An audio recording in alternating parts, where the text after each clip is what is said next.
Good afternoon, good evening, or good morning. Today I'm jumping on the Harley Benton bandwagon with this. It's obviously Harley Benton's version of an ESP or LTD C1000. It cost me the princely sum of £129 used from Richton Music in Sheffield. So I'm going to plug it in, see what it sounds like, see what it plays like. On first glance, 129 quid. It's shockingly good for that money. In fairness, a new one of these is 166, which still isn't a great deal of money. Shipped from Germany, I think it would be an extra 20 quid for the courier costs. It still comes in at under £200, which is ridiculous when you look at it. It's got ENGL copies in it, which are active. There's a battery compartment on the back. In your hands, it feels like an ESP. It does, or an LTD. And I would suspect that it's probably made in the same factory. You know, it's ridiculously good value. But anyway, plugged into my ENGL Fireball 25. All the EQ settings and the lead gain on 12 o'clock. The presence is on 10 o'clock. The master volume's on 10 o'clock. On the clean channel it's on 11 o'clock. And it's mic'd up with an SM57 being recorded onto an SD card.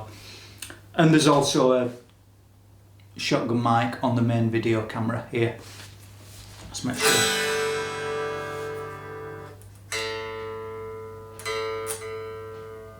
Okay, going straight out the guitar through my pedal board, which has got a TC Electronic polytuner on it. There's also a couple of overdrive pedals because this is my gigging pedal board, but I won't be using them today. So they'll stay off. And the channel switching pedal for the amp. Right, let's get on with it. The controls on this: down is the bridge, up is the neck, obviously middles for both of them. Unlike on an ESP, the volume control for the bridge is nearest to the bridge pickup, which to me and to any metal player makes sense. In fact, I think to most guitar players makes sense that use the bridge pickup. On this, it's neck, bridge, tone. So let's do it. Clean sound.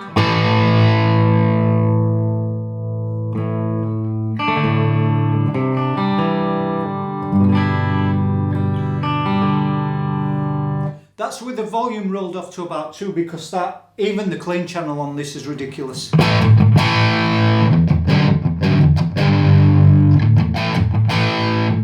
it gone out of tune already? Yeah, the E's gone sharp.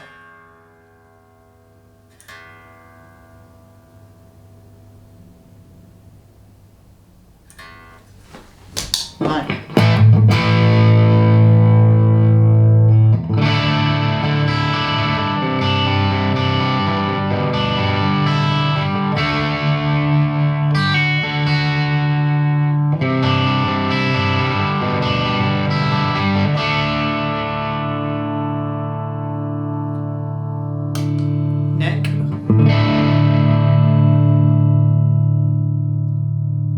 Rolled off to about 3 on there.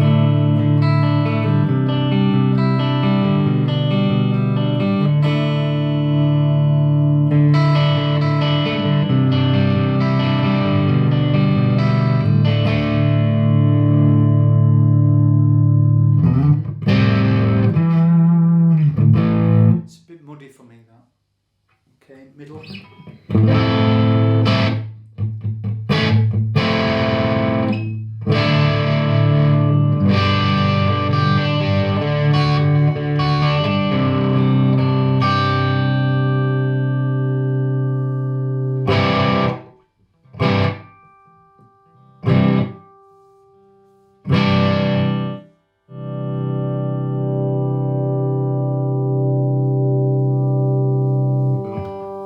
on the bridge again. I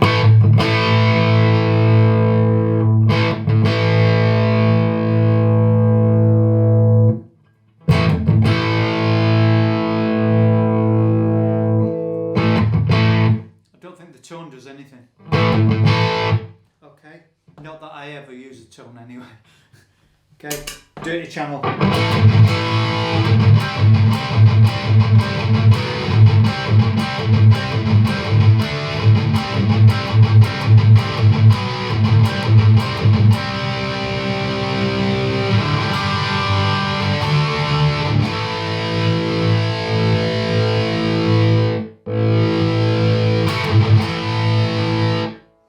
Yeah, on the dirty channel it seems like a bit of an on and off situation with the volume. Yeah, because once it comes in there's no change.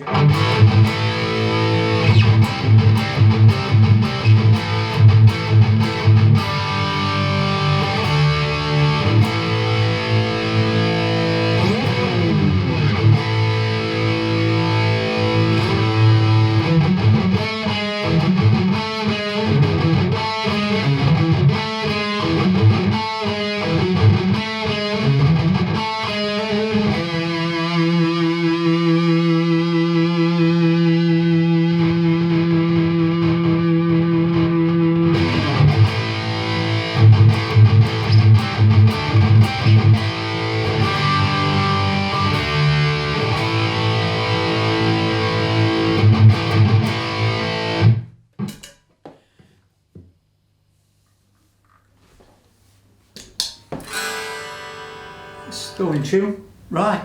In fairness, to say I paid £129 for this guitar, it's a bloody good guitar. It plays nice, it feels lovely, it feels the same as an LTD. It's set up fine. It's okay, I mean, yeah, I'd tweak it a bit, but it's not as if it's unplayable. And I don't know if I would upgrade this, because I'd have a problem with upgrading a guitar where you end up putting parts on it that are worth more than the guitar. Say for instance, if I put decent locking tuners on it, if I swapped all the hardware to Goto hardware and I bought some Goto tuners to put on it, because they've just got the normal sort of die-cast ones on it. It would double the price, double the money I got in the guitar, but I'd never get it back when I sold it.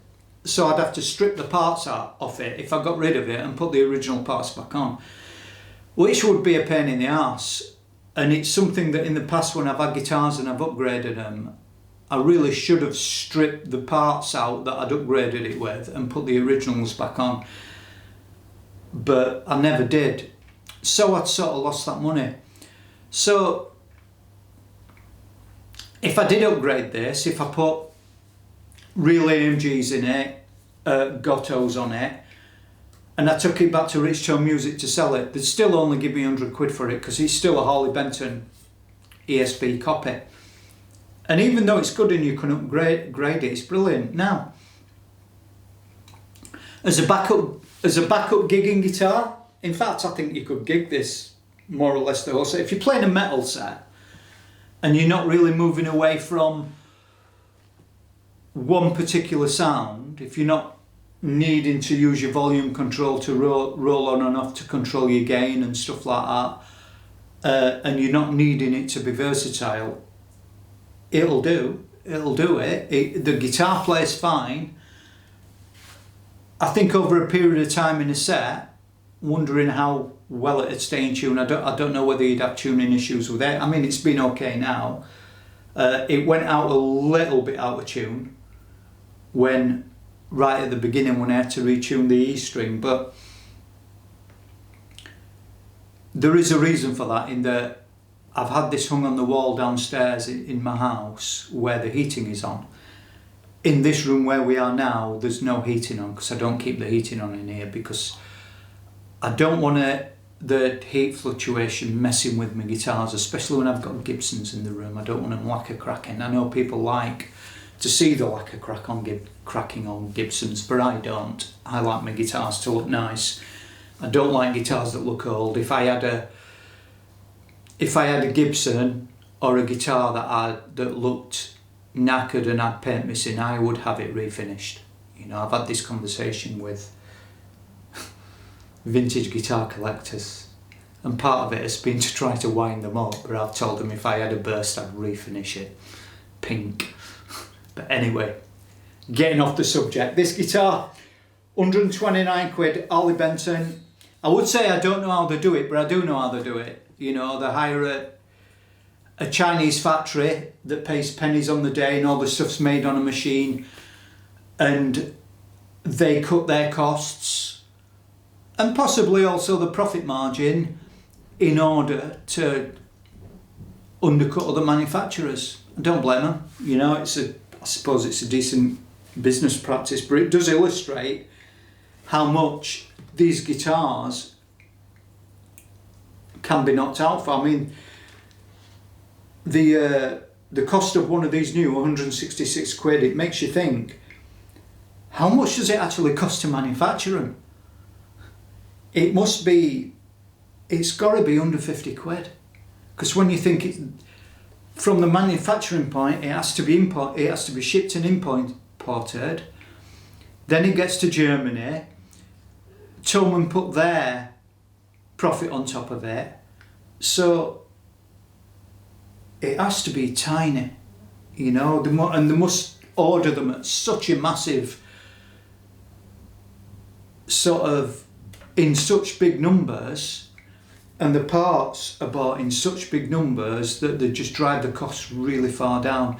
I'm sure if you go and look on Alibaba and places like that, and you look at buying guitars or anything, it's like, look at women's handbags for instance. You know, one might cost 30 quid that's retailed in the stores in the UK for 150 quid, but if you buy 100 of them, they're a fiver. You know, and that's how it works with the manufacturing over there. But yeah, this guitar, really well finished. It's bound really well. Veloute on the back of the headstock. Obviously you can see the headstock's the main difference between that and an LTD. It's got a belly cut. Also, a cutout behind the horn. 24 frets. It's even got on the I don't know which camera you'll see it on the 12th fret, it's got l1000 embossed into the 12th fret, so you can tell what it's clearly targeted at. It's even got the LTD kind of inlays in it. But yeah, brilliant guitar, 129 quid. Absolutely phenomenal.